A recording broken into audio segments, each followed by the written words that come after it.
Kobe, I get the great pleasure to welcome all of you to the first workshop on abusive language online. I'm extremely happy to see so many people here after 5 days of conferencing and very early in the morning.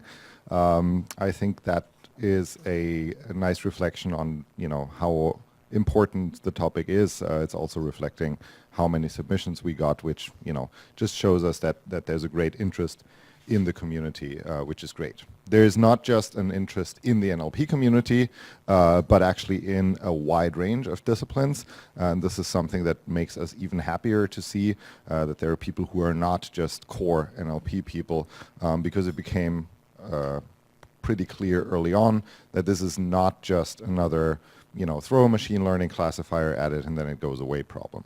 This is not just about engineering something to go away, and this workshop very much is intended to foster that exchange and get us all get a little more acquainted with all the different facets of abusive language and what goes into it.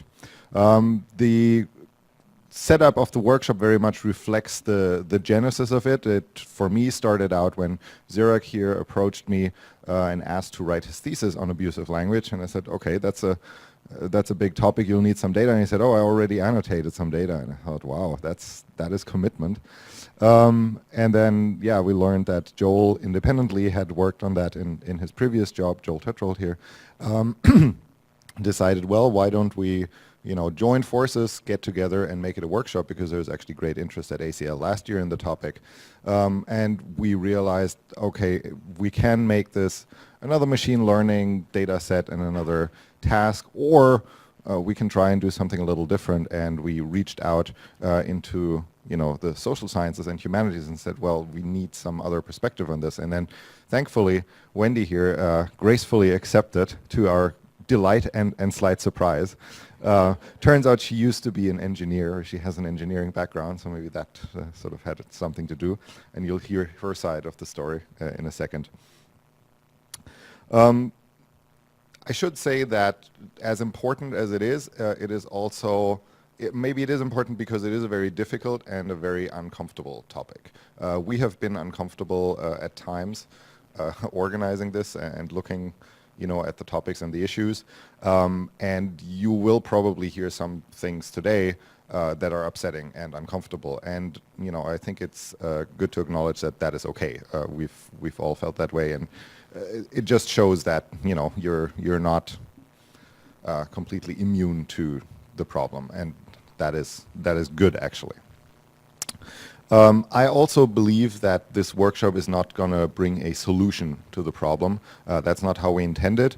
It's very much intended to be a starting point and to be an exchange, and to hopefully let us all walk away from this with a better, fuller view of the problematic.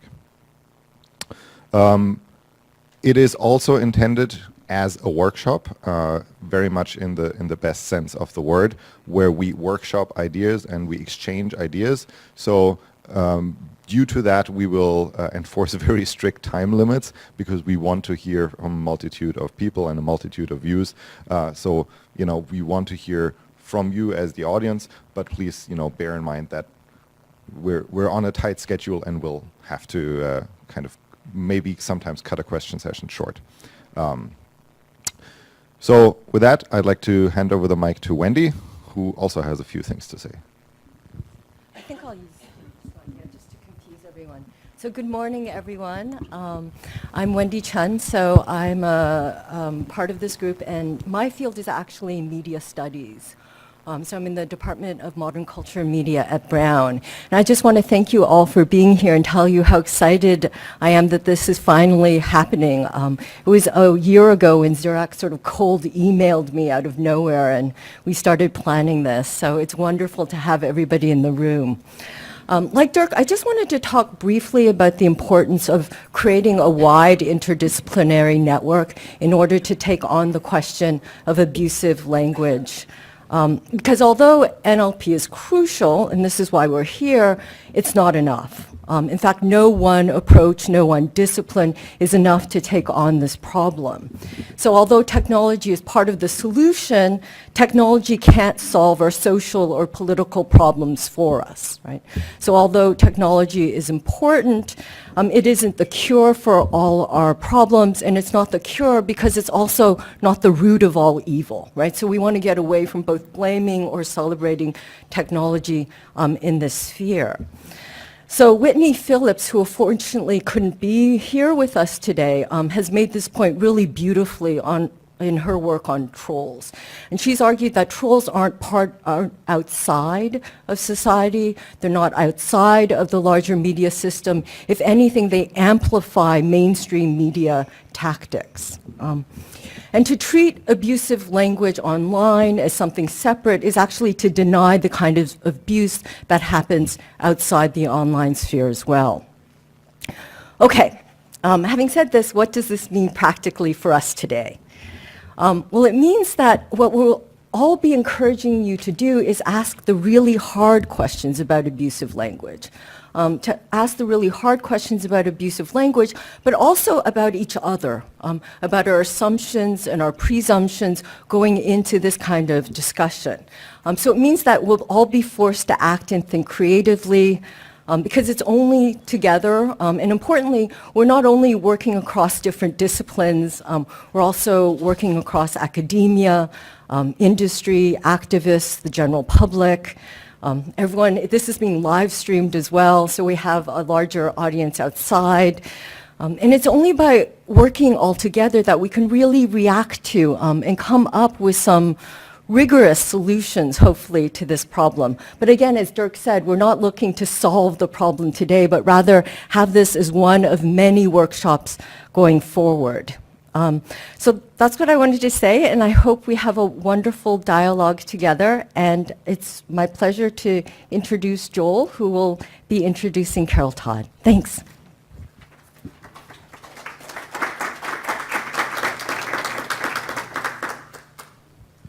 Hi, so my name is Joel Tetro. I am yet another organizer for this workshop in Zurich. Raise your hand. Has been the point person for so many of the activities. So it's the way I got into this, to get back to Dirk, was I was working at Yahoo Labs for several years, and Yahoo has a lot of news articles, which means we have a lot of comments. And the head of Labs says we're having an uptick in sort of just malicious activity. The language has really intensified. This is maybe circa 2013 or so. And he remembered I did work on text quality. He's like, Joel, do you want to talk to this product team, maybe work with them? And I said, all right, let me check out this problem. And it turned out to be a really, really fascinating problem, and I worked on it for, 2+ years. And we put something into product, and now I see a lot of other companies are doing the same thing, Facebook, Google, at the same time. And from my point of view, I sort of felt like from 2013 to 15 to 16, there's an uptick in activity, not just in the web, but also interest from academic and industry places, because it really does sort of really impact, if you're an industry person and have a product, whether advertisers will go there, whether users will feel they can trust your product or feel good attending your site or visiting your site. And of course you want people to feel comfortable as well. So anyway, so I met Dirk and Zurich, and the rest is history. But I want to shift gears now. I have the distinct pleasure of introducing Carol Todd, and hi. And we feel really, really fortunate to have her here as a speaker, but also to kick off the day. So if you don't know too much about Carol's bio, she'll be going to it. I just want to say a few words. That she's from British Columbia. She is a parent. She's a teacher, and now she's a spokesperson, advocate, and activist in this area. But the short version is that she had a daughter that was bullied, as a teenager, and then subsequently committed suicide. And since then, she's been really taking up the mantle and sort of trying to raise awareness for this field for both sides, for victims and also people who may be bullies as well. So she's been sort of an activist in the cyberbullying world for, I'd say, now it's 5 years or so. And I believe, sort of to echo what Dirk was saying, that imagine a lot of us are computer scientists in this room, if we're at the ACL, that it's important that we also hear a lot of different perspectives, whether it's from feminist theory or the law, but the personal stories are what's probably going to resonate the most. So it's my distinct pleasure to welcome Carol. Carol, let's give her a round of applause.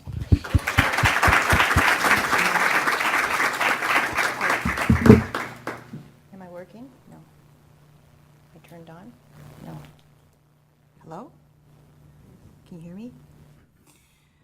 Well, I have to say that it is being in a room of academics and researchers, it's a little bit intimidating. I had my first go with it last week. I was in Seattle at a think tank, and there were PhD researchers, and they were researching cyberbullying in youth. And funny enough, compulinguistics and computer science came up in the conversation, and one of the researchers from, I'm going to say Nebraska, said, wouldn't it be great if, you know, their research could connect with the computer science research and the language. And I just, you know, put up my hand and said, I just happen to be, I'm going to be at this conference next week. And it's funny, we all sort of still work in our different silos. But there needs to be a coming together in order to share the information, in order to make things happen. And making things happen, we all know the problem. And we know what the possible solutions are. But it's getting those things in working order that is ever so hard. It's ever so hard to get our governments to listen, to get the officials to listen, to put in legislation, although I don't think that, you know, criminal codes and always putting, especially young people, because we talk about cyber abuse and cyber language and hiding behind a keyboard and a screen and gaining power from sending those hurtful and hateful words. And then, you know, you have people who say, well, they should be, you know, tried and criminalized, but that's not the answer, because we all know that when you criminalize and put offenders in a place where there's more offenders, it breeds offenses, right? It doesn't work. So rehabilitation somehow.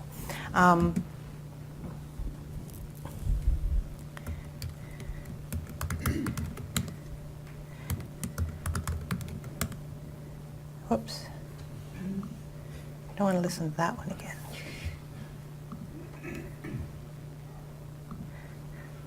I am not really a slide deck person. When I speak, I'm better off speaking at the top. But for this one, I did put together a few things that I'll show. And yes, it may shock you. But we're all in this room together, and we all have a common passion. And that passion is to make sure that there are, what we discuss and we talk about what's happening out there in the world using technology. But the technology itself isn't the problem. It's the behaviors that come from whoever is behind that piece of technology. And my background, not only being Amanda's mom, is that I am actually an educator in one of the school districts, about 30 minutes from Vancouver. Have been so for the last 34 years. Looking forward to counting those years to retirement now.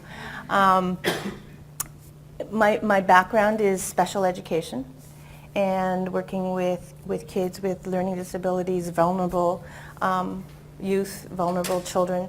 And recently, in the last 7 years, I am working in the areas of assistive technologies. So I put technology into the hands of some of our most vulnerable kids for their learning.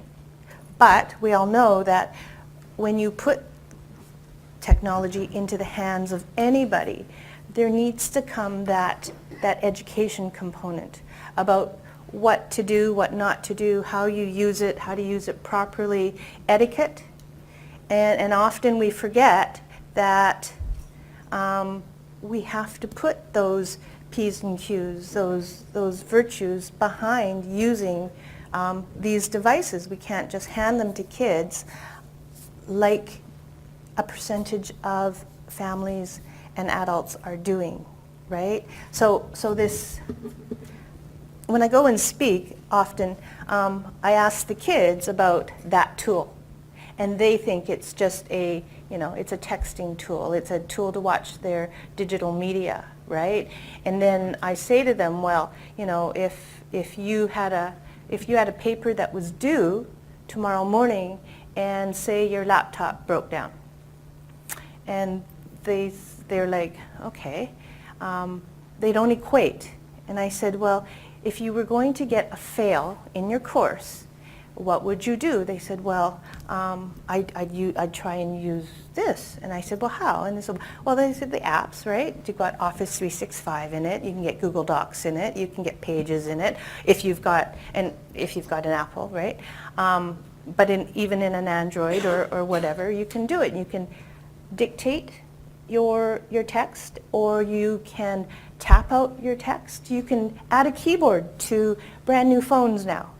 So you could actually do your paper, or if you're a business person, you could do your report and you could send it in. And so the question is, so does that make that a computer? Because it's doing the same thing as your laptop that broke down. And you see these light bulbs go on, right? These light bulbs, that it's a computer. I said, you've got a computer in your pocket. And it's a powerful tool. And it's more powerful than it ever was 5 years ago, 10 years ago. And so if you've got that computer, and we've taught kids, or we've taught parents and adults to put that big bulky desktop in an open space, right? So you can see what your kids are doing. But we're letting individuals take these into their bedrooms because we don't see it as that kind of a tool yet. So that education, that awareness, that piece, that the behavior behind the screen, that's a huge part of education. And not only to parents, we need to teach our educators.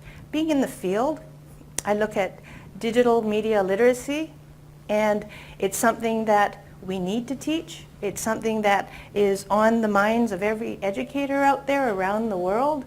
But one, you find the time to fit it in within your curriculum, even though it should be embedded. We should embed it into our teachings every day. But do we? No, because what we need to teach is so complicated. It's taken me, I've learned so much from, since my daughter's death. And part of me is glad that I'm learning, because I'm an academic and I like to learn new things. However, the sacrifices that happen with online abuse, online cyberbullying, online words is horrendous. And I sit and I have my Google alerts set to issues and topics like cyberbullying, online abuse, teen suicide, youth mental health, social media safety. And the stories that I see and hear from all over the world is just enough to make you cringe. And so that's when we say, when Wendy says, and when Dirk says, I'm horrible with names. I have met my quota of names in my brain, right? When they say, these conversations are hard to have, then so is sex education. To talk to your students or to your own kids about drugs, about sex, about whatever, those are hard conversations too. Mental health, suicide. But we've got to have them. We have to find something in ourselves to make those conversations worthwhile, to make that learning happen, and to make the world a safer place. Now, I had those conversations with my child when Amanda was 10, 11, 12, 13. She had learning disabilities. She wasn't an academic kid. She was an artsy-fartsy kid. She loved music, she loved art, she loved dance, she loved gymnastics, she loved sports, but she wasn't that sit in the classroom and look at the science, the social dates, or look at the math facts. She couldn't do all that stuff. So for that, our school system isn't geared to accommodating kids with extreme disabilities. So then she went and used technology. She could work her way around it. If any of you have seen her black and white YouTube video, she created that on her own without any help.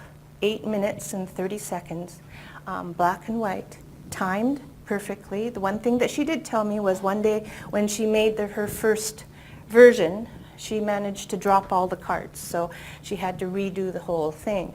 But when I saw it, it was, I have to say that what she did was not a suicide note.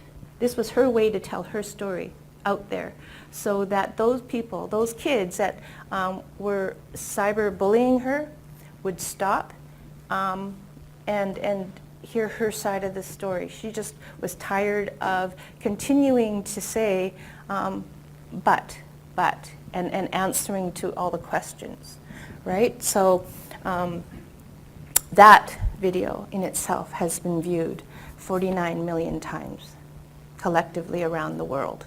And so Amanda tells her own story, and we are sitting in this room to use that as our teaching tool to create something that will encourage more safety and encourage more positive behaviors. And so when we talk about real stories, and sometimes people cringe because they don't want to, the real stories hurt, right? But I just found an article, or there was research done, and it was posted in an article last week that says that research shows our brains are not hardwired to understand logic or retain facts for very long. So if you're a researcher, I'm sorry about that kind of news. Our brains are wired to understand and retain stories. A story is a journey that moves the listener, and when the listener goes on that journey, they feel different, and the result is persuasion and sometimes action.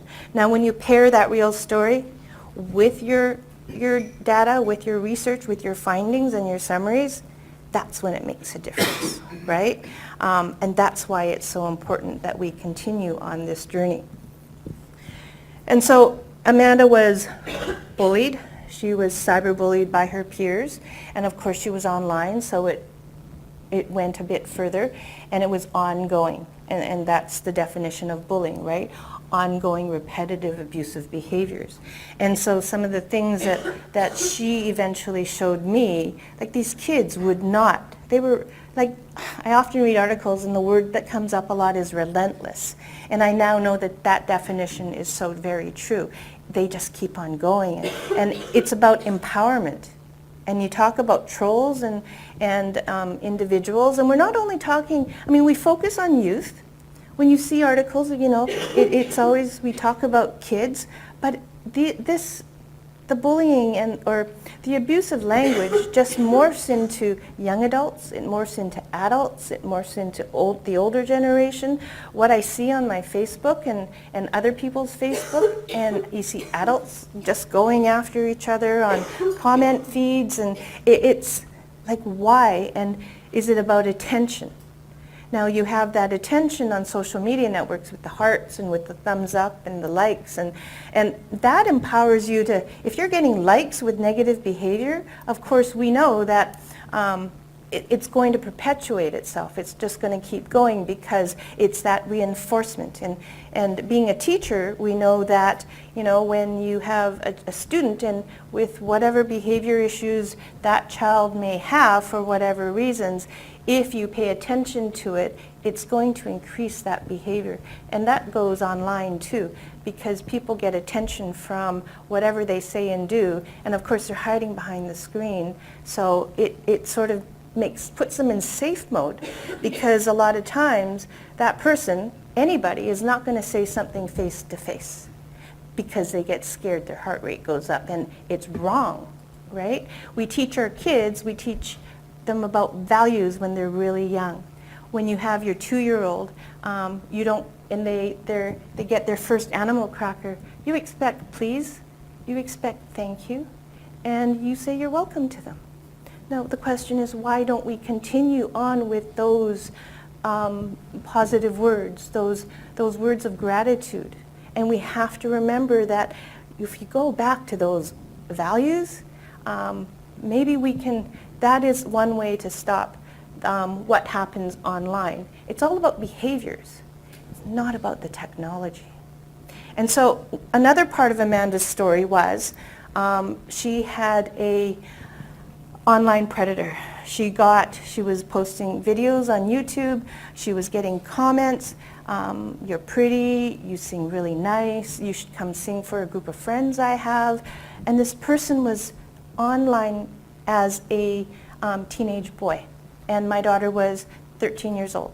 So we know how hormones go, right? But we also now know about what what lies behind the internet. And so, and I hate this title. And I get this all, that they call him a cyberbully. What he is he's an online predator. He's not a cyberbully, right? He coerced her. He's a 16-year-old boy that was online. And so he has been charged in Canada with 5 charges against Amanda, in child pornography, in extortion, in harassment, and there's a couple more. He was also charged in the Netherlands for similar crimes against 34 other young girls and 5 adult males who he extorted online. And that trial happened in February, and I was able to go to Amsterdam, sit in the courtroom, see him face to face, and see what happened with this trial. And he got 10 years and 8 months, which is the maximum out there. So that's a good thing. And he's appealing, but he's still in jail. And then he will be flown out here to Canada for the trial against Amanda, which is unprecedented.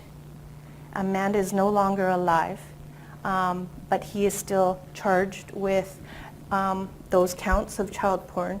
And so it highlights what can happen internationally, because so often you have pedophile rings, human trafficking, and usually sometimes they happen overseas. And you go and you may report it, and a lot of times the answer is, well, it's international, we can't do anything about it. So this being international, and this being that the government signed to extradite him, even though, because the Dutch and Canada also have a treaty, but there's treaties in other countries too. It will definitely set legal precedents on what can happen. So that's a good thing. So people say, well, how can you go up and how can you freely talk about these issues, about suicide, about mental health, about cyber abuse, about the language, about your daughter? And I have to put myself in another place, because by talking about her story and talking about it openly, it creates a conversation that we have to have. And we are all sitting in this room, I'm standing, you're sitting, for a reason, because we want to do something. Otherwise, you wouldn't be in your profession either, right? So this is the kind of abuse that Amanda actually, this is a little piece of what she went through. And so the words are harsh, but the words are real. And I pulled that straight from her Facebook. And this was relentless. This was day after day, month after month. The thing is that, you know, sometimes we tell our kids, don't look. We tell our adults, don't look. And she didn't look. But someone else looked, and someone else screen capped it, and then sent it to her. So then she saw. Sometimes it's harder not to have it visible because you don't know what others are doing, and you have to be prepared. But there's a difference between listening to abuse auditorily and seeing it visually, because the visual imprints into your brain, and you can't unsee visual, but you can unhear auditory a lot easier. And so Amanda, she was vulnerable. She had learning disabilities, she had ADHD, she had more initials probably than after her name than a lot of us have after our signature. And ODD, ADHD, she had LD, she had PTSD, it just goes on. But those are also invisible illnesses. And we're coming to understand that more in children now, but it's been a process. And so after Amanda died, I have a troll. He's kind of quiet now. He lives in the UK. He spent 4 years trolling me on a blog. And because that blog was a WordPress blog, and it's from the United States, you talk about third-person opinion, right? So 4 years, every day, he would blog about me. And because he never outrightly, I call this harassment, but it's not criminal harassment, because he didn't actually say he wanted to harm me physically. And so because he wasn't going to harm me physically, no one could do anything about it. The good thing is that with all this evidence, and you screen capture everything. I think my Dropbox has like thousands and thousands of screen captures from this fellow. I got a lawyer who did some pro bono work, who then could contact the RCMP, who then could contact Facebook, because it all has to be done in the proper order, right? And so Facebook was able to locate this man when he was harassing me on Facebook and put file a cease and desist. They actually went and knocked on his door, handed him a piece of paper and says, you are no longer allowed on Facebook. You are no longer allowed to contact this person. But then you know what? He goes, finds a different venue. He found Twitter, which then it was a cat and mouse game, because with the help of Twitter, we managed to shut down his Twitter accounts, but he kept popping up in different ways. And so that's when you say, sometimes it's better to have your enemy right there, and you can see, instead of chasing around finding out what persona he was going to use the next time. And so this is just a little bit of what he said. This is another thing. He was even saying that my daughter wasn't dead. She was just in a hospital, and that she was going to come out when she was 18. And it just went on and on and on. And not only did it upset me at the time, because Amanda's death was so new and so fresh, but it upset everyone else that was following the story. And so he achieved his goal, and it perpetuated more and more. We also think that whenever there was an article or a video or a news story, and the comment feeds, we talk about, how you can post comments. I was set on his Google alerts in every way, shape, or form, because he would go to these articles and he would post this stuff on every single article, the Toronto Sun, the Toronto Star, the New York Times, everything. And so I created friends who would chase this down, and then I would contact the media outlet and say, well, could you please get rid of this comment because it's abusive and it's not true, and fact-finding, right? And they did, which was really supportive. So if there's a will, there's a way. It's just that sometimes that wheel just takes so long. Got 10 minutes. And we talk about trolling. And trolling's really interesting. And trolling, I remember trolls as those little dolls with the colored hair, right? And they were actually cute, but real trolls aren't really cute. And so on October 23rd of 2015, I got that message on my Facebook, my other inbox, all right? And sort of ignored it. And you build resilience. You treat it. What I think is that these words aren't really directed at me. They are fulfilling someone else's happy place, sadly, right? And so I ignored it, but I did screen capture it. I did post it on my Facebook wall as a friends-only message, because my intent is that we can all learn from other people's behaviors. And other people, especially my friends on Facebook, wouldn't necessarily be subjected to stuff like this.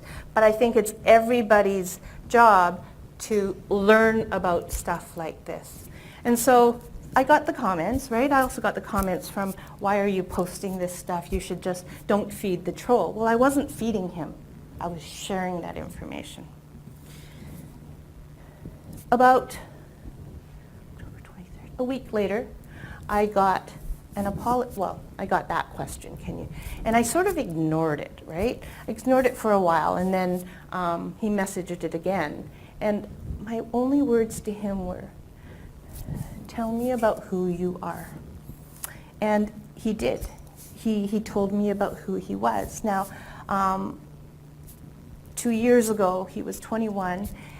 He lives in the United States. He has a mother who, and I talked to him last night, and I'm sharing this with his permission. His mother has mental illness. His father indulges in alcohol a bit too much. he has siblings that, you have sibling bullying, and that happened. When he was in middle school, he was bullying behaviors of others towards him. So he became homeschooled. So he has a whole bunch of different things that he's gone on through his life. But what he did was he found great pleasure in locating parents whose children had died. And he would troll them. And he was trying to get a rise out of them. Like he wanted them to be angry and shout abusive things, and he would just go after them like crazy. But I wasn't going to feed into that. And so, tell me about who you are. And he did, and he shared. Then I don't know what my next slide is. Then he asked, how could I help?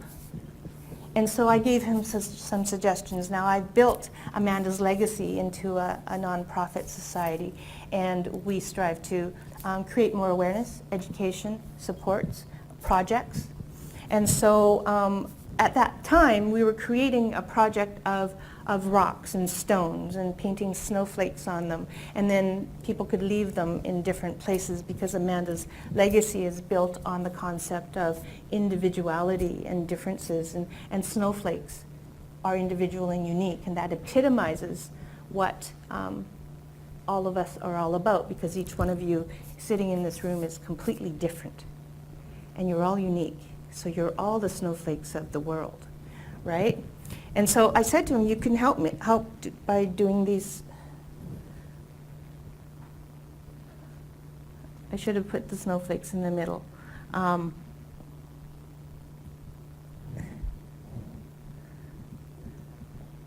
there. So I said, okay, go paint snowflakes. And so he went and he said, where do I get the rocks? Where do I get the paint? And I said, you can go to Michael's Crafts. And he said, yeah, but what if someone sees me there? What if one of my friends sees me? And I said, it won't make a difference, because your friend, what are you going to say to them? Why are you here, right? So he was okay with that. So he's been painting these for 2 years now. He actually sends them to me after he paints them. I just received a UPS thing, and I mean, the shipping for rocks. I mean, he's sending rocks, right? And then I send them to people in different countries, or people who are traveling, and then they lay them in the different countries. I should have brought a whole bunch, because you're from all over the place. And so he now says that doing this when he's stressed is very calming. So this calms him down every night. He now takes homeless people out for lunch.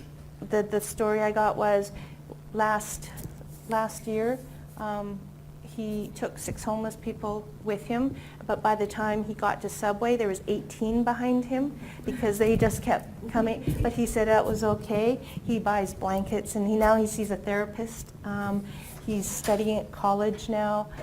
He's on a positive path, which I am really good. Now you can't fix all the trolls in the world, but you can fix some of them. And that was another one that, maybe I have it here. That was another one that I received, right? Brutal.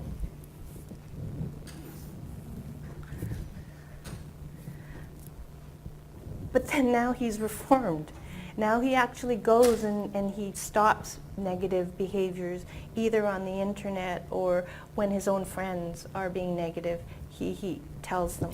And so this is like, if you can have influence on even one person in the world, that's one less person that is on a negative path. And so that's the good thing. And so that's why it's so important that we look at all these and we see where is the underlying behavior. Everyone's got a story.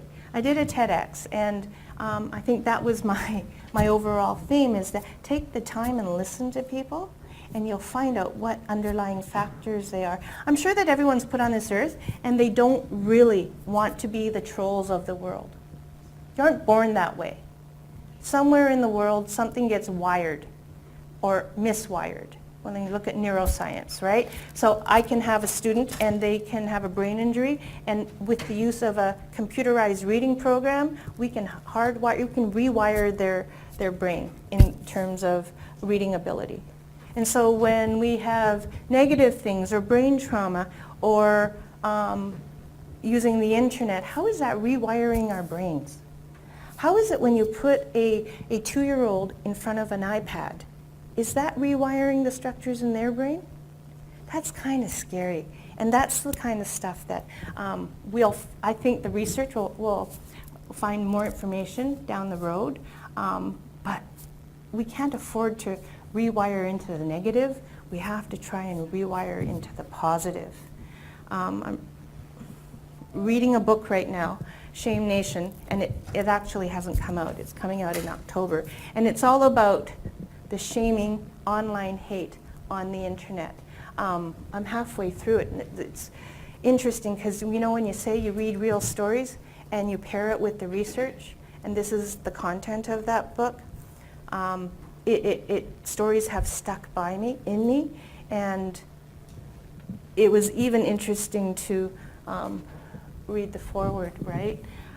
Because she shared her thoughts on the very first major online bullying, cyber abuse, abusive words that she was subjected to when things happened. So remember I said virtues are important? And so I know. Hello? So I'm going to show this little short video, and then I'm going to explain this, and then I'll get off your stage, and then...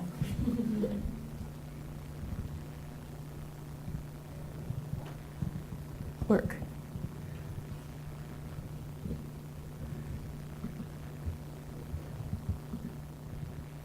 Maybe it won't work.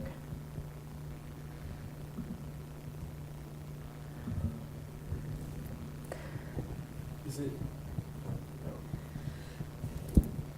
See, they're freaking out now. See, now my computer won't even, it's the wheel of doom. Okay, I won't show it. My last parting words to you. I talked about snowflakes, and Amanda's legacy is built on snowflakes, and how we're all individual, we all have our personal differences. We have our positive stories, we have our negative stories, but we work together. Now, it's not working. But when we come together as snowflakes, and we jam ourselves into this room, or when you're outside and you're playing in the snow, it rarely snows here, you create that snowball and that snowball effect. And as opposed to a snowflake which is fragile and delicate, snowballs are hard and they are strong and they have strength. And so we as a society can work together and create that snowball in order to make change and make a difference. And working together is what we tell and is a virtue that we teach our children.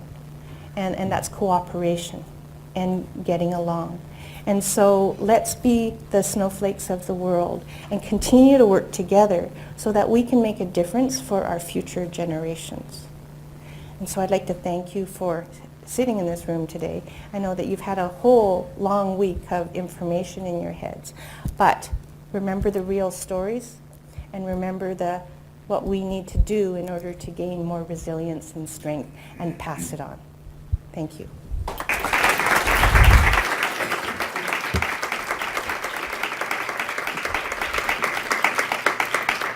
Great. Thank you, Carol. So we have about 10 or 12 minutes for questions. And I'm just going to go around and pass the mic to people. Does anybody want to kick it off? See, they don't have questions. I told you. Any questions? Hi, my name's Lucas. One of the things I've heard other people talk about is a denial of experience or a denial of story as one of the forms of harassment. It's something that's very difficult to pick up for machine learning or for computational approaches, but I wonder if you could say a little bit about that and like what I think one of the quotes you had up reminded me of that, a kind of like Which denial. quote and what? It was the one of saying that your daughter wasn't even dead, like that kind of like kind of questioning or denial of story. I was quite curious on that phenomena and what you thought about it. You know what, and lots of people will always say, that isn't true, but the person that knows it's true is the person who owns the story. And so you have to believe it. And when you talk about denial, when there's something happening, whether it's online or face-to-face, and it's severe enough that a family or an individual goes and reports it to their law enforcement agency, a lot of times you get that denial from the law enforcement agency. So there's a lot of education that comes around it. And so someone's story who may seem this trivial to yourself, but it's really huge for that individual. We have to listen to every single person. One time I was speaking in Dallas at the child abuse conference, right? Like 4,500 people, and spoke to a room full of police officers. And then I was in Ireland doing a presentation, and my phone rang. I was supposed to be on the stage actually with the Irish Prime Minister, Education Minister, shaking his hand. But my phone rang, and so I answered my phone, and what it was a police officer from Delaware who had been at my presentation. And he said, I just need to tell you that thank you for speaking and sharing your story, because I went back to my city and my detachment, my desk, and a file came on my desk. And it was a case of extortion and child pornography, and so, but a young person had reported it with her family. He goes, I was ready to put it on this side of my desk, but I opened it, and I had to do it. And we found the guy, we arrested him, and we put him in jail. And thank you for sharing your story, because it made me do a better job at my job. And so a lot of teaching has to do, and I was just in Ottawa at a roundtable for a criminal justice review, and that came up, right? How we have to make sure that law enforcement are better equipped in technology crimes, which they aren't really. In the States, if you live in the States, they are definitely more equipped. Questions?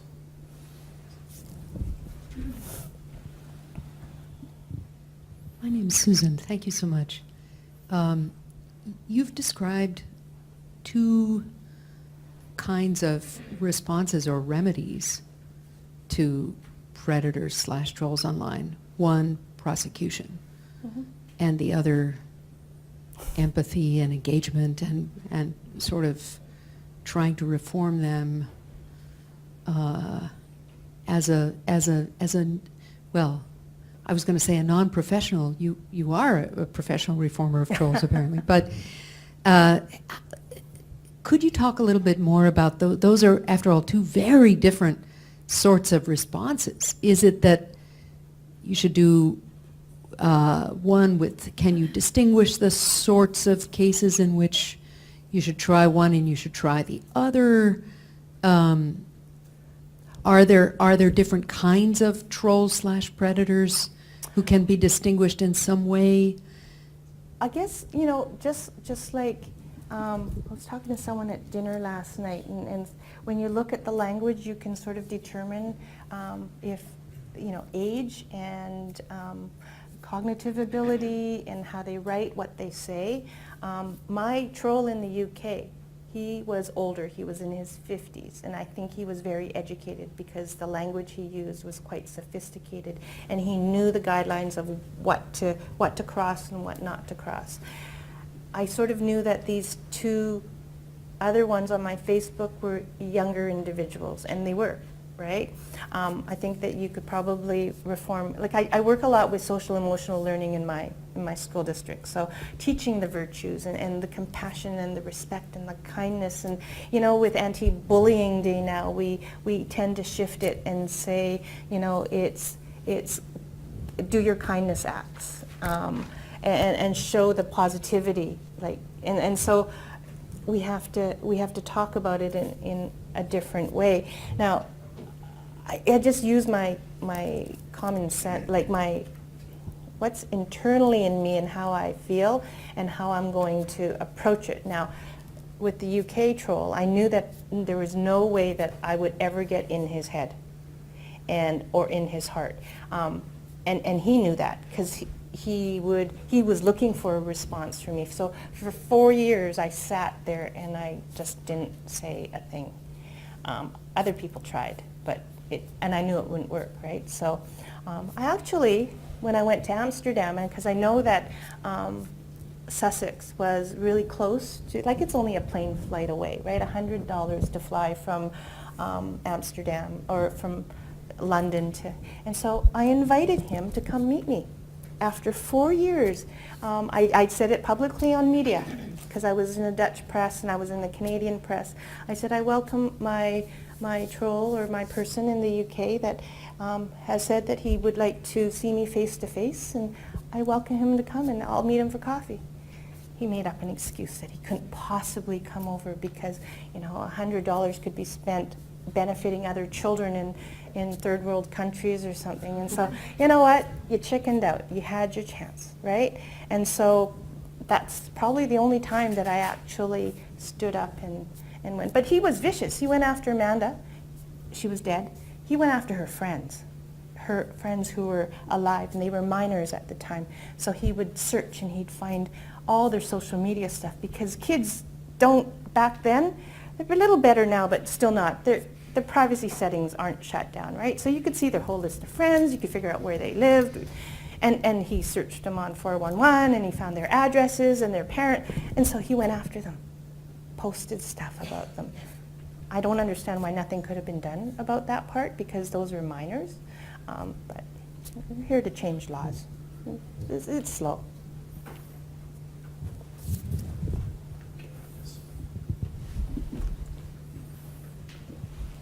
Hi, thanks a lot for your talk. You have 50, 70 people, smart people, who can devote some time and energy into this topic. Where would you like us to look at? What would you like us to do? How can we help this problem? I think the problems lie in what makes. We talk to our kids who are being bullied, or we talk to our young people or adults who are the victims. We need to talk to those people who are the instigators, who are the offenders, who are the predators, and find out what it is that has made them what makes them do those behaviors, what makes them thrive to hurt people, right? And then find out it's like you find the source, right? You always try and find the source. And from there you can see what kind of measures need to be taken to rehabilitate, or what kind of things need to be taught in the school system. It's great that we can teach that safety part, but we also have to find out the underlying reasons why people have such hurtful and hateful the need to do that. What empowers them? Is it something in their lives? And it's just like, human traffickers and what's happened. And oftentimes you'll find out, in the prison system that, there's a disability, there's a learning disability in there, there's low cognitive ability, there's vulnerability, there's abuse that's happened. And then it's not only males. We forget, we seem to say that predators are often males, but there's a female component in there too. And let's find out what it is that is on that side of it, right? And so this case in the States where that girl was saying to her boyfriend that he should just, kill himself, even go kill yourself, it'd do a better job, and he did. She just got 15 months yesterday. So what goes on, why did she do that? Right? That's the kind of stuff that I think would drive research and make it happen. That's only a little piece of that.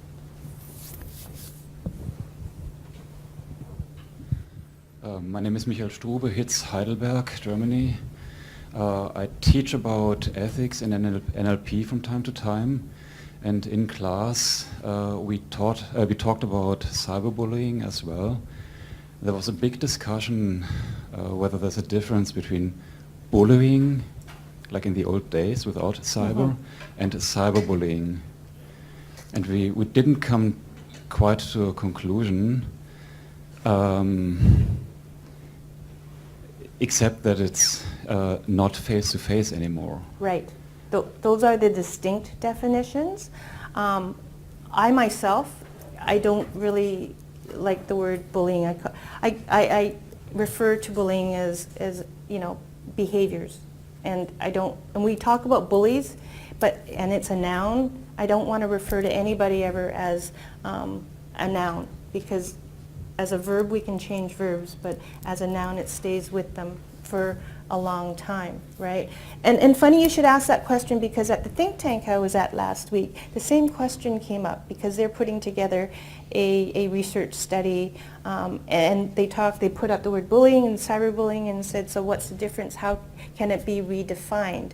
And I think that cyberbullying, it's really cyber abuse, cyber harassment, digital harassment.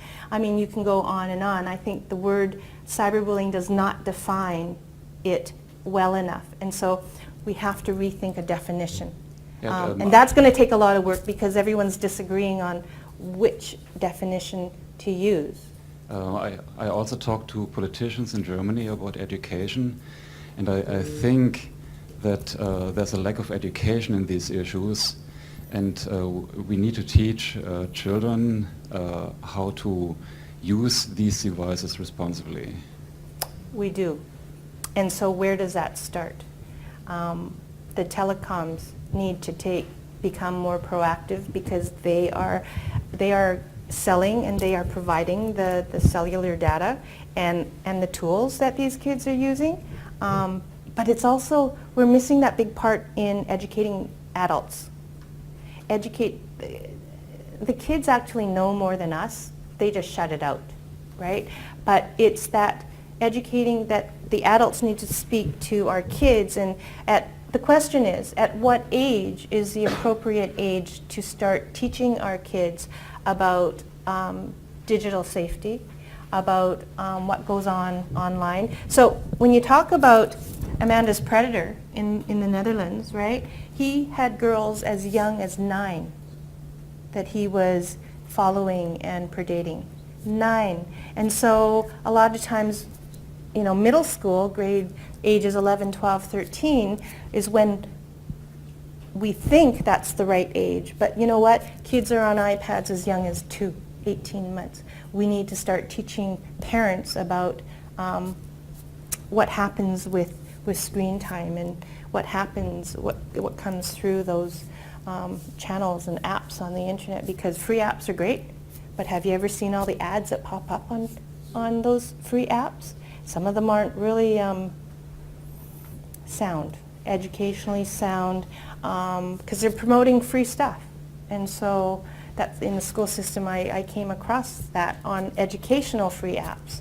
And it's something that we need to talk to parents more about, but how do you do that? And so in Canada, we have a telecom that's like TELUS, and they provide free workshops for parents and kids on digital safety, free of charge. And you can be you don't even have to be their consumer. They will go and they will talk. And so that's a start, and that's what I always said after, 6 months after Amanda died, I needed the telcos to step up. And so I know in the States they've stepped up with contracts for kids, but it's all about educating those parents and those adults in order to talk to kids, and kids as young as this age. But you're not going to say you can't use that app. You're going to teach about virtues, about how to be kind and respectful, and you're going to have it morph into, as the kids get older, it's going to become normalized behavior. We have to normalize certain things in life, and that's one of them. All right. Thank you so much. You are welcome.